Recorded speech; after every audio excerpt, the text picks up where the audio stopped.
کیا Elon Musk anti مسلم ہیں؟ کیا وہ مسلمانوں کے خلاف ہیں؟ حال ہی میں معروف عالمی جریدے دی اکانومسٹ کے ایک انٹرویو میں ایلون مسک سے بالکل یہی سوال پوچھا گیا، لیکن حیرت کی بات یہ ہے کہ اس بات سے صاف انکار کرنے کی بجائے کہ وہ اینٹی مسلم نہیں ہیں، انہوں نے باقاعدہ تعویلیں دینا شروع کر دی اور ایسی وجوہات گنوائی جن کا نشانہ براہ راست مسلمان تھے۔ تو آخر انہوں نے ایسا کیا کہا؟ آئیے سب سے پہلے ان کے اس بیانیے کو سمجھتے ہیں اور پھر جذبات سے نہیں، شور مچا کر نہیں، بلکہ خالص عالمی اعداد و شمار یعنی گلوبل ڈیٹا اور ٹھوس حقائق کے ذریعے ان کی آنکھیں کھولتے ہیں۔ Are you anti-Muslim? I'm against having if people are coming to a country with antithetical views, I am against that. I'm against that. I'm against I'm against rape and murder. I'm against the imposition of rules and laws that are contrary to what we've. تو یعنی Elon Musk کا مطلب ہے کہ مسلمان جان لیوا اور حساس نوعیت کے جرائم جو عورتوں کے خلاف ہوتے ہیں اس کے ذمہ دار ہے، اور مغربی اقدار کو مسلمانوں سے شدید خطرہ ہے۔ لیکن رکیے، کیا یہ واقعی سچ ہے؟ آئیے جذباتی باتوں کو سائڈ پر رکھتے ہیں اور خالص ڈیٹا اور فیکٹس پر بات کرتے ہیں۔ سب سے پہلے بات کرتے ہیں دنیا میں ہونے والے پرتشدد اور جان لیوا جرائم جن کی ایلون مسک نے بات کی۔ اقوام متحدہ UNODC کی رپورٹ کے مطابق دنیا میں جان لیوا جرائم کی سب سے زیادہ شرح میں ہے امریکہ، یعنی ہر 1 لاکھ میں سے 15 لوگ۔ اس کے بعد افریقہ کا نمبر آتا ہے جہاں یہ شرح 12.7% ہے۔ اب ذرا ایشیا کی طرف آئیں جہاں دنیا کا سب سے زیادہ مسلمان بستے ہیں۔ یہاں جان لیوا جرائم کی علاقائی شرح صرف 2.3% ہے، اور اگر خاص طور پر مشرق وسطیٰ یعنی مڈل ایسٹ کی بات کریں تو اعداد و شمار مزید حیران کن ہے۔ خلیجی مسلم ممالک جیسے بحرین، عمان، متحدہ عرب امارات، UAE اور سعودی عرب میں ان جان لیوا جرائم کی شرح عالمی اوسط سے کئی گنا کم ہے، یعنی ہر 1 لاکھ میں سے ایک یا ایک سے بھی کم۔ تو پھر یہ مسلم خطرہ کہاں سے آ گیا؟ اگر ہم دنیا میں جان لیوا جرائم کی سب سے زیادہ شرح والے ٹاپ 10 کنٹریز کی بات کریں تو UNODC کی ڈیٹا کے مطابق اس فہرست میں جمائکا، ایکواڈور، ہیٹی اور جنوبی افریقہ جیسے ممالک شامل ہیں۔ اور سب سے دلچسپ بات کیا ہے؟ ان ٹاپ 10 ممالک کی فہرست میں ایک بھی مسلم ملک شامل نہیں۔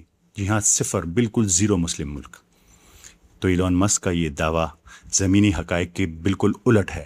اگر ان کی بات میں ذرا بھی سچائی ہوتی تو دنیا میں سب سے زیادہ جان لیوا جرائم مسلم اکثریت ممالک میں ہونے چاہیے تھے، جبکہ عالمی ڈیٹا اس مفروضے کو یکسر غلط ثابت کر دیتا ہے۔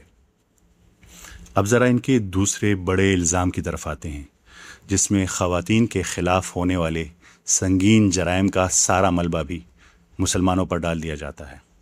اگر ہم عالمی اعداد و شمار دیکھیں تو خواتین کے خلاف ہونے والے ان حساس نوعیت کے جرائم کی سب سے زیادہ شرح والے ٹاپ 10 ممالک میں انگلینڈ، اسی لسٹ میں ہے فرانس اور نیوزی لینڈ جیسے ترقی یافتہ ممالک۔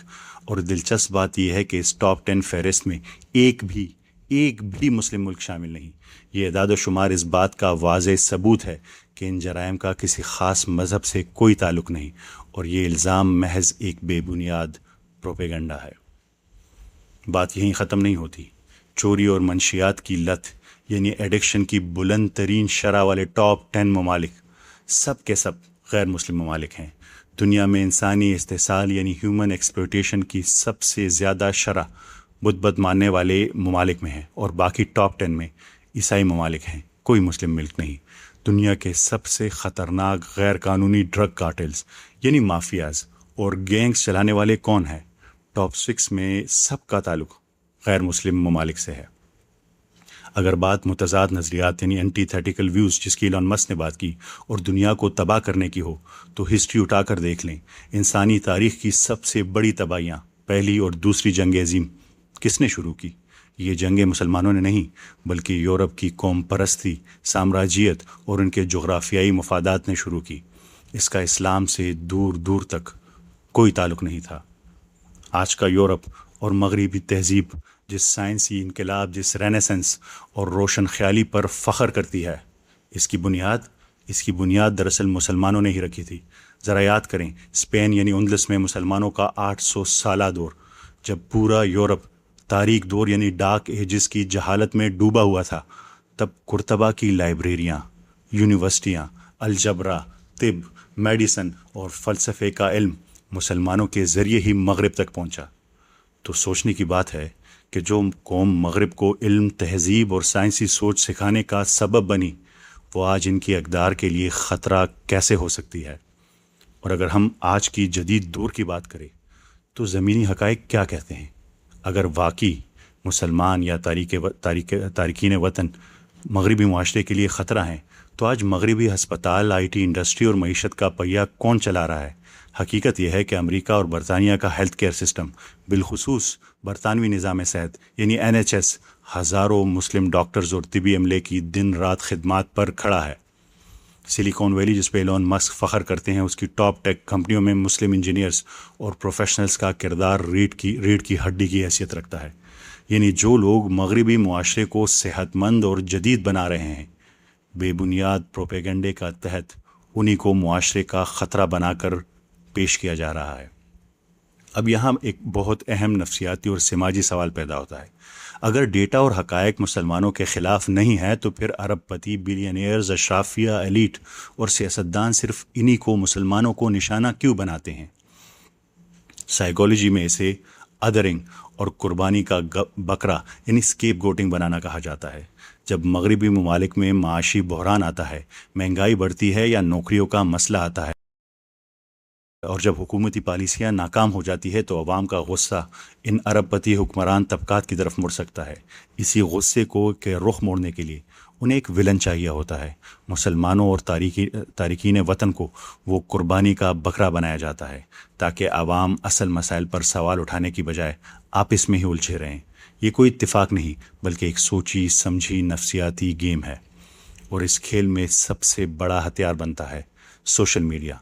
چونکہ بات ایلون مسک کی ہو رہی ہے، جو ایکس، یہ جو سابقہ ٹویٹر تھا، اس کے مالک ہیں، تو ہمیں ان کے پلیٹ فارم کے بزنس ماڈل کو بھی سمجھنا ہوگا۔